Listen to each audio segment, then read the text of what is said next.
What's up guys, I'm Phoenix Master 1 and welcome back for some more Fire Emblem Heroes, and in this video I'm going to be going over the usage and analysis of the Fury Sacred Seal and the units and builds that you can run with this seal. Now even though this skill has been present in the game since day 1, as a Sacred Seal it does open up some new options, like you can use the recall damage to fall into the range of many skills. So this is going to be obtainable from Newer Tempest Trial at 20,000 points, but if you miss this, then after like 2 months I believe, it is going to be available for forging in the Sacred Coin shop. Fury Sacred Seal can be equipped by all units except for the staff units. So Fury 10 is possible now with units like Eldigan and Batre. So these are mainly going to be used as meme builds because of how much damage the unit is going to be taking after a single combat, and it can also be useful I guess in terms of getting more speed for Eldigan, which he doesn't really get from Dark Mistletoe, but Dark Mistletoe in general is a better weapon. And you know, Batre can just run a Wrath Time Pulse build so that he can have a pre-charged Ruptured Sky and do a lot of damage. Walter does have Fury in his lance, even though it doesn't really show on his icon, but basically with stacking up all of the Furies, you can have Wyvern Flight, which does check for your visible defense and visible speed. So Walter can actually make use of this. Fury can be used to get into the range of skills like Desperation, Brazens, and Wrath. So here we have got an example of Celica. This Resplendent Celica at max investment can get into Desperation as well as Brazen range in a single combat. Now she does have the Brazen attack speed weapon refine, and Ragnarok does give her 5 recall damage. So combining all of the recall damage, you can just get into the range of all of these skills in a single combat, which is really great for setting her up. Now Brazen attack speed 4 was probably one of the least useful tier 4 skills, mainly because Brazen skills were usually not recommended for slot A because of their opportunity cost, because for the time you do not enter into its range, your slot A skill is completely dead. So usually it was much better to run Fury in your slot A and run some kind of Brazen Sacred Seal so that you can make use of the Fury's recall damage. But now you can do the opposite, have Brazen in slot A and run the Fury Sacred Seal, and Brazen attack speed 4 does give you plus 11 attack and speed, which is really great and consistent. So someone like Delthea who has Death Tome that can give her the 4 recall damage, combining it with Fury, you can basically reach the Brazen range in a single combat with Fallen Delthea. Marissa got a really nice weapon refine which gives her Time Pulse, -1 special cooldown, as well as plus 7 true damage when her special triggers. So you can actually stack up the Time Pulse in her weapon along with Time Pulse Slotsy skill and Wrath. So you can basically have a pre-charged Ignis which can do a lot of damage with her defense as well as the plus 7 true damage. So you can set it up by having Fury 4 and Fury 3, and after a single round of combat, she is going to be in the Wrath range.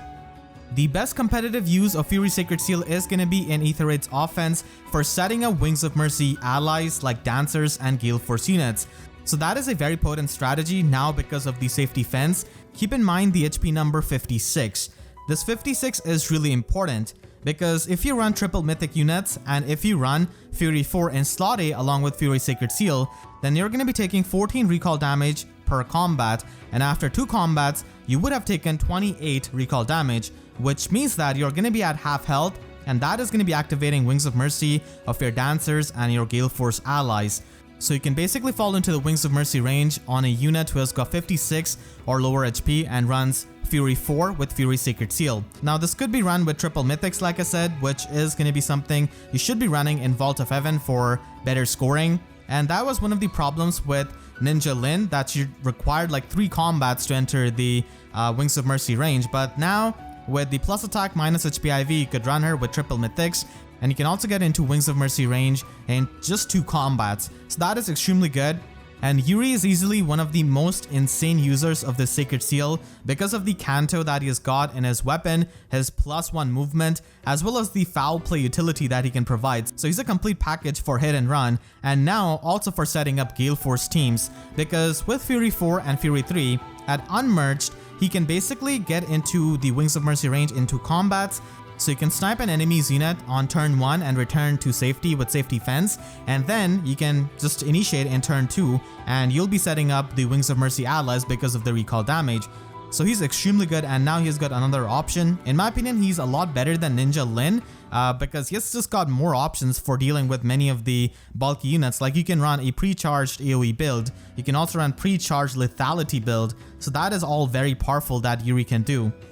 Dagger units with Disarm Trap are going to be some of the most consistent Galeforce and Wings of Mercy setup unit because of Disarm Trap, and they don't really care about testing the traps or gambling on the traps, and this can just make it a lot easier for you to just set up your Galeforce team. Ninja Korin is also a pretty fantastic unit with 3 mobility, and even on +1 merge, she can just fall into the Wings of Mercy range after 2 combats. She does have access to the Trace skill, which is of course really good. Farsafe tanks are seen many times in Aether Raid's defense, and one of the ways of punching through them is going to be with AoE damage. So you can use AoE mages like Ophelia, and again set up Wings of Mercy and run a bunch of dances on your team, so it is going to be looking like a PvE clear basically for your opponent.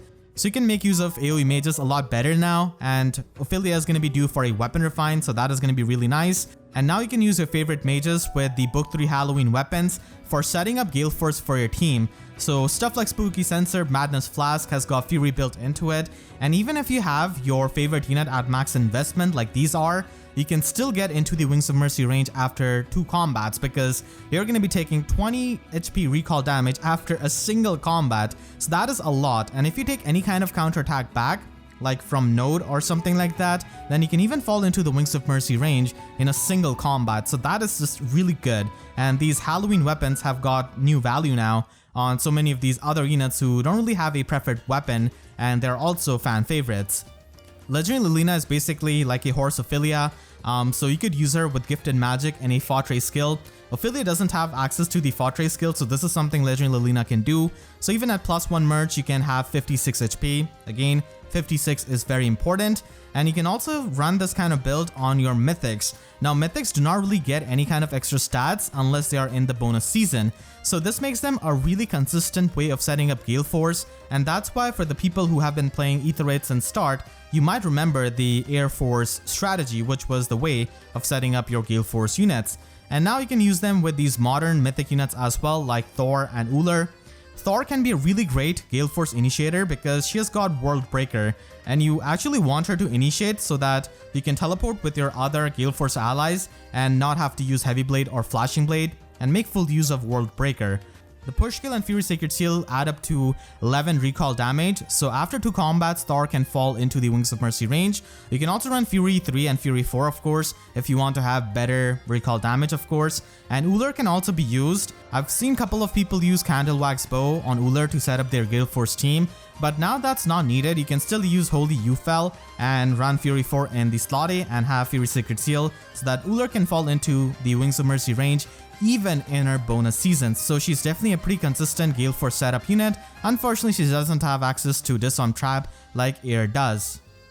Fury does increase your visible stats, and you can use this with skills or weapons that require a visible stat check. So Pegasus Flight and Wyvern Flight, for example, check for your visible speed and visible defense, and I'm not the biggest fan of these flight skills, and I think that the trace skills are going to be overall better, but still if you want to run them, then Fury 3 is a fantastic option that does not really reduce your attack like Fortress Defense does, and actually helps you with some extra speed.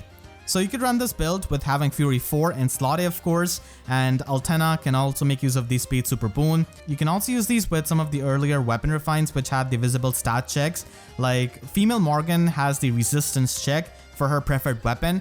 Now usually if you're running a supportive build with Temari or Fortune Bow or with Sabotage skill, then you can just run Phantom Resistance Sacred Seal. But if you're gonna be using an offensive unit like Female Morgan, then Fury 3 is better because you can get extra offenses and also increase your resistance for the stat check. And you can also use this in Aether Raid's offense for soaking up the Shrine debuffs and the Chill debuffs. A mythic unit like Naga who doesn't have the greatest support can still provide some kind of utility by soaking up the debuffs for your tanks and for your team. And then Male Korin is a pretty common support unit for a lot of tanks. So if your tank does not have Slick Fighter or some kind of immunity or way of dealing with debuffs, then soaking up the debuffs with Fury Sacred Seal is going to be really helpful. I don't really think it has got a lot of usage in Arena because the SP cost of Fury Sacred Seal is only 200, and usually you want to run 240 SP Sacred Seals. Still you can make up for that fact by running a 300 SP Slotsy skill, but there are not too many units who would want to get the recall damage for Arena, except for some of these units. Like Celica can actually enter the Soul of Zofia range in a single combat, and Legendary Micaiah requires to be below half health for her Desperation effect, So Fury 3 can help you with the recall damage, so its usage in Arena is extremely limited. So I hope you all enjoyed this discussion video. If you did, then make sure to share this video with your friends who are also really excited about the Fury Sacred Seal. And if you enjoyed this video, then make sure to leave a like and a comment. Helps me tremendously, and if you really enjoyed, you could always support me directly by using Super Thanks or by becoming a YouTube member. And for more FEH videos, make sure to subscribe and hit the notification bell, because YouTube's boxes are about as angry as Eldigan is with the Fury 10 build. So that's it, I'll see you guys next time. Thank you so much for watching and have a great day.